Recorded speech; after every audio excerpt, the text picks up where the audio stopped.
5 جگہ قرآن پاک میں ایسی آیتیں آئی جہاں پر اللہ نے اپنی عبادت کے فوراً بعد ماں باپ کا ذکر فرمایا. فوراً بعد کہ تم کو حکم دیا جاتا ہے کہ تم اپنے ماں اور باپ کے ساتھ اچھا سلوک کرو، اچھا برتاؤ کرو.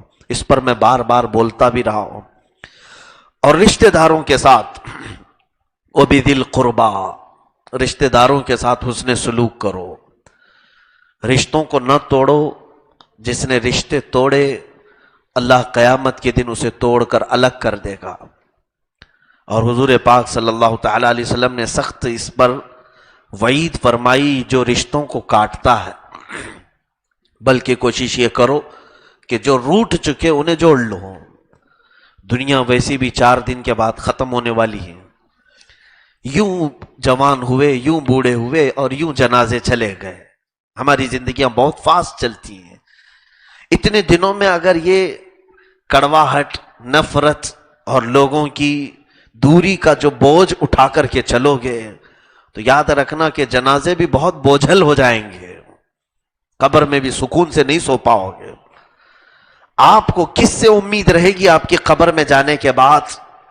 آپ کے رشتہ داروں سے ہی تو امید رہے گی کہ میرے رشتہ دار مجھے کچھ نہ کچھ ایصال ثواب کریں گے، میرے بھائی اور بہن مجھے قرآن کچھ پڑھ کر کے ایصال کریں گے، کچھ وہ صدقہ وہ خیرات کریں گے تو مجھے میری قبر میں ٹھنڈک پہنچے گی.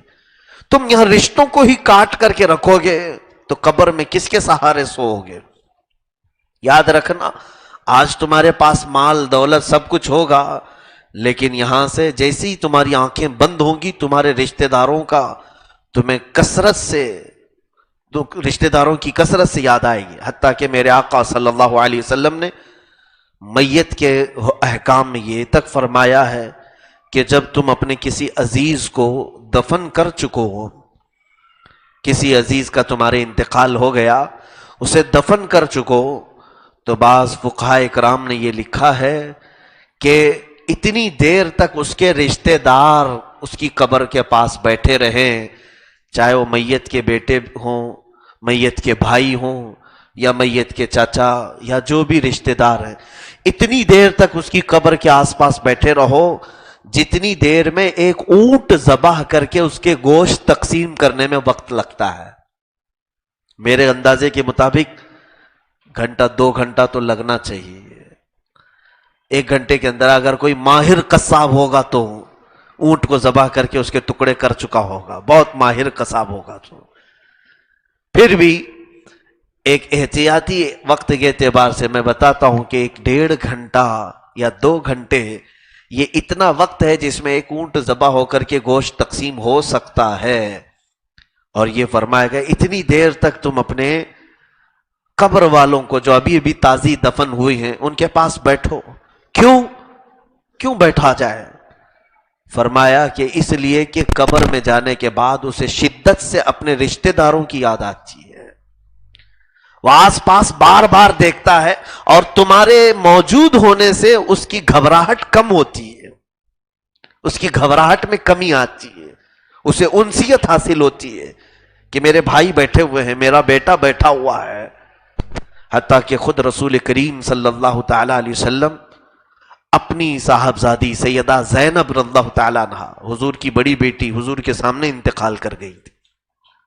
میرے آقا صلی اللہ علیہ وسلم نے جنازہ پڑھایا اور خود اپنے ہاتھوں سے دفن فرمایا. دفن کرنے کے بعد میرے آقا صلی اللہ تعالیٰ علیہ وسلم چلتے چلتے پھر رک گئے اور اتنی دیر رکے کہ صحابہ کو فرمایا کہ تسبیح پڑھو. تسبیح پڑھی گئی. کافی دیر تک میرے آقا صلی اللہ تعالیٰ علیہ وسلم اپنی صاحبزادی کی قبر کے پاس کھڑے رہے. عزیزو وہ خود مختار کائنات ہیں، ان کی بیٹی کے مقامات کیا ہیں دنیا میں کون پہنچ سکتا ہے؟ لیکن رسول کریم صلی اللہ تعالیٰ علیہ وسلم کی آنکھیں بھر آئیں. صحابہ سے نے پوچھا تو میرے آقا صلی اللہ علیہ وسلم فرمانے لگے کہ جب ہم چلنے لگے تو زینب کو قبر کی دیواریں قریب آ گئی تھیں، تنگ آ گئی.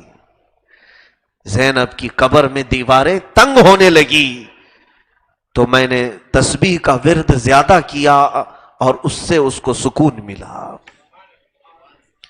وہ کائنات کے سب سے اعظم اور اعلیٰ باپ ہیں، اور وہ بیٹی بھی سب سے اعلیٰ بیٹیوں میں سے ہے۔ میرے عزیزو، آج رشتہ داروں کی اہمیت کو لوگ کیوں نہیں سمجھتے ہیں؟ یہاں کاٹ دینے کو بہت ہم آسان سمجھتے ہیں۔ کیوں کاٹا جاتا ہے جانتے ہیں آج رشتوں کو؟ تاکہ یہ حق نہ مانگ لے ہماری پراپرٹی میں، ہماری جائیداد میں حصے دار نہ بن جائیں۔ جلدی سے سب کا الگ الگ کر کے دور کر لو، اور پھر بچوں کو بھی یہ سکھا دیتے تیرے چاچا سے تیرا کوئی تعلق نہیں، تیری پھوپھیاں بڑی جلاد ہیں ان کے گھر پر جانا نہیں، تیری خالائیں بد نظر رکھتی ہیں تجھے ان سے ملنا نہیں۔ تم خود زہر گھول رہے ہو اپنے بچوں کے دلوں میں، اور پورے رشتوں کی کڑواہٹ اپنے بچوں کے دلوں میں ڈالتے ہو۔ یاد رکھنا، ایک گناہ تم نے کیا تھا رشتوں کو کاٹنے کا، دوسرا گناہ بچوں کو دور رکھنے کا، یہ ڈبل گناہ کے شکار ہیں وہ لوگ۔ اور یاد رکھو، دنیا اتنی مطلب پرست ہے، اتنی خود غرض ہے، اتنی سیلفش ہے کہ جن کو تم چند دنوں کا دوست بناتے ہو، یہ دوست کسی نہ کسی وجہ سے تمہارے دوست بنے۔ یا تو تمہارے پاس آج منصب تھا اس لیے دوست بنے، یا تمہارے پاس آج مال تھا اس لیے دوست بنے۔ فالتو لوگوں کا کون دوست بنتا ہے؟ جس کے پاس کچھ ہے ہی نہیں اس کے دوست بھی کم ہوتے ہیں۔ لوگ کہتے ہیں اس کے پاس کیا ہے، کیوں ٹائم پاس کریں اس کے ساتھ؟ جس کے پاس کچھ ہے اس سے دوستی ہوتی ہے، اور وہ جب سب چیزیں نکل جاتی ہیں تو دوست بھی ختم ہو گئے۔ لیکن جو رشتے ہیں وہ پیدائشی بنے ہوئے ہیں، وہ اللہ نے بنا کر کے بھیجا ہے۔ دوست تو تم نے بنائے تھے نا دنیا میں آ کر، لیکن رشتے تمہارے بنائے ہوئے نہیں، یہ اللہ کے بنائے ہوئے ہیں۔ تمہاری ماں کون ہونا چاہیے یہ اللہ نے فیصلہ کیا ہے، تمہارا بھائی کون ہونا چاہیے اللہ نے فیصلہ کیا ہے۔ تم کسی کرائے کا بھائی نہیں لائے، تم پسند کر کے کسی کو بھائی نہیں بنائے ہو، تم پسند کر کے بہنیں نہیں بنائے ہو، یہ خدا کے فیصلے سے تمہارے بھائی بھی بنے ہیں، بہنیں بھی بنی ہیں۔ تو خدا کا انتخاب ہے رشتہ، یہ تمام رشتہ داری۔ کیا خالائیں تمہارے چوائس پر بنی ہیں؟ چاچا تمہاری پسند سے بنے ہیں؟ نہیں، یہ اللہ کے فیصلے سے اس نے خود فیصلہ فرما دیا کہ تیرا چاچا کون ہونا چاہیے، تیری خالہ کون ہونی چاہیے، اس نے پہلے ہی فیصلہ کر لیا۔ تو تم رب تبارک و تعالیٰ کے فیصلوں کو کیوں ٹھکرا کر کے ان کے رشتوں کو دور کرتے ہو؟ ہاں میں جانتا ہوں کہ کچھ کڑواہٹیں جو آتی ہیں وہ دنیا داری کی وجہ سے آتے ہیں، فقط مال، فقط جائیداد، یہی تمام چیزیں۔ اور اگر کوئی دوسری وجہ رہ جاتی ہے تو پھر وہ بچوں کے معاملات کو لے کر آ جاتی ہے۔ اس کے بچے نے اس کے بچے کو چھیڑا، اس کے بچے نے اس کے بچے کو چھیڑا، یہاں پر ایسے حالات ہم نے دیکھے ہیں۔ اور یہ اگر مسئلہ ہے کسی کے گھر کا کہ بچوں کی وجہ سے تم اپنے رشتوں کو توڑے ہو، تو تم زمانے جہالت میں گزار رہے ہو زندگی، جو مدینے میں میرے آقا صلی اللہ علیہ وسلم کے آنے سے پہلے کے حالات تھے۔ مدینے میں دو قبیلے تھے، اوس اور خزرج۔ اوس اور خزرج، ان دونوں کے درمیان جنگ چل رہی تھی 120 سال سے، 120 سال سے جنگ چل رہی تھی۔ اور وجہ کیا تھی؟ اوس اور خزرج کے دو لڑکوں نے آپس میں، اس قبیلے کے ایک لڑکے نے دوسرے قبیلے کے لڑکے کی کھٹوری توڑ دی تھی۔ ایک کھٹوری کیا ٹوٹی، دو گھروں میں لڑائی، گھروں سے چلتے چلتے خاندان میں آ گئی، خاندان سے چلتے چلتے پورے قبیلے میں لڑائی۔ اور یہ لڑائیاں کتنے سال؟ باپ مرنے سے پہلے بچے کو وصیت کر کے جاتا تھا کہ جنگ ہماری طرف سے بند نہیں ہونی چاہیے ورنہ ناک کٹ جائے گی۔ 120 سال تک چلائی ان لوگوں نے۔ تو میرے آقا صلی اللہ علیہ وسلم کا فضل اور آپ کا احسان ہے کہ اسی اوس اور اسی خزرج قبیلے کے لوگوں کو حضور نے انصار صحابہ میں لا کر بھائیوں میں جوڑ دیا تھا، وہ ایسے بھائی بن گئے تھے۔ عزیزان گرامی، رشتوں کی اہمیت کو سمجھو۔ میں اس لیے نہیں بولتا کہ یہ میری ڈیوٹی ہے، اس لیے کہ اللہ رب العزت نے جو ہمیں احکام عطا فرمائے وہ میں آپ تک اجاگر کروں۔ ہاں، صلح کرنا کبھی کبھار کڑوا لگتا ہے، صلح کرنا یہ ایک جگرے کی بات ہوتی ہے۔ میں آپ کو بتا دوں، جنگ کرنا انسان کے لیے آسان ہے اور صلح کرنا بہت مشکل ہے۔ حالانکہ دیکھا جائے تو صلح میں لگتا کیا ہے؟ صلح میں کچھ بھی نہیں خرچہ ہے، ادھر سے معافی مانگ لیا ادھر سے معافی مانگ لیا، خرچہ کچھ بھی نہیں۔ لیکن جنگ میں دونوں کا نقصان ہے، ادھر بھی مال لگانا پڑے گا، ادھر بھی تلواریں ٹوٹیں گی، ادھر بھی تلواریں ٹوٹیں گی. لیکن میں کہتا ہوں جنگ آسان ہے، انسان کی فطرت میں ہے، انسان کی طبیعت میں جھگڑا کرنا. جنگ آسان ہے، صلح بہت مشکل ہے، صلح بہت مشکل ہے.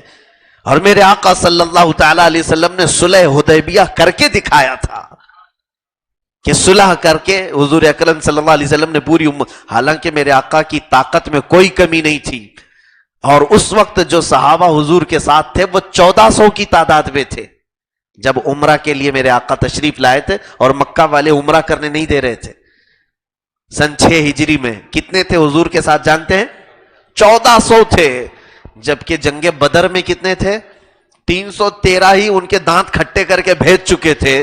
آج حضور کے ساتھ 1400 تھے. کیا یہ 1400 ان کو نہیں مارتے؟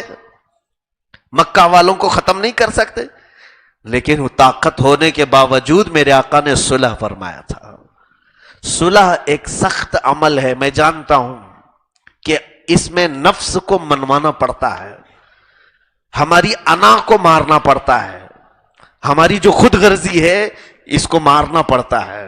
میں کیوں جھکوں، اس والے مسئلے کو ختم کرنا پڑتا ہے. اور یہ جلدی ہوتا نہیں ہے کیونکہ ابلیس کبھی ہونے نہیں دیتا. تم انتظار میں ہی بوڑھے ہو جاؤ گے. میری بہن پہلے آئے نا معافی مانگنے کے لیے، میرا بھائی پہلے آئے معافی مانگنے کے لیے، غلطی تو اس نے کیا تھا. اس انتظار میں بڑھاپا آ جاتا ہے اور کچھ کی تو موت آ جاتی ہے. ابھی چند دنوں پہلے کی بات ہے، ایک مسئلہ میرے پاس ایسا آیا. 4 بھائی اور ایک ہی بہن ہے.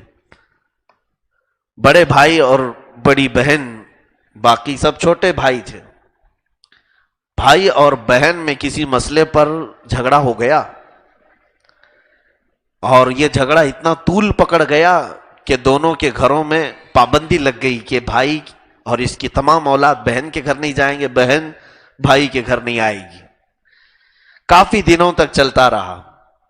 میرے پاس بھی یہ مسئلہ آیا، میں نے یہی تمام باتیں بتائی. رشتوں کو سمجھو، ایک ہی تمہاری بہن ہے. وہ بوڑھے میاں کچھ نہیں سمجھے. عمر ختم ہونے کو آ گئی تھی لیکن ابھی اپنی بہن سے دوری اختیار کر کے بیٹھا یا. چھوٹے سے کچھ مسائل تھے. بہرحال بات یہاں تک آ گئی. یہ کئی میرے تجربے کی بات میں بتا رہا ہوں، اللہ کی پناہ.